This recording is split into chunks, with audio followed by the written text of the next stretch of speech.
তো ফ্রেন্ড, আমি এখন রয়েছি তিনতৌড়ি বেগুনবাড়ি মায়ের মন্দিরে।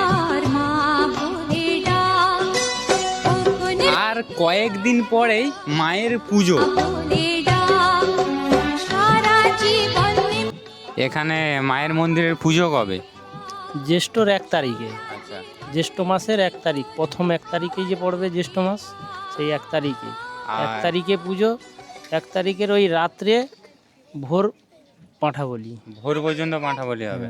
আর এখানে মানে এই মায়ের মূর্তি কবে থেকে তৈরি করা শুরু হবে? তৈরি এই অক্ষয় তৃতীয়া থেকে আমাদের শুরু। হ্যাঁ। এই ভোটের জন্য একটু পিছিয়ে মিস্ত্রি আসতে পারছেনি, ওই দিন খড় জড়িয়ে দিয়ে চলে গেছে, এই কাল পরশুর মধ্যে চলে আসবে। আচ্ছা। আর এখানে কিন্তু খুব বড় ধরনের মেলা আর অনুষ্ঠান হয়। এই হচ্ছে মায়ের মন্দির।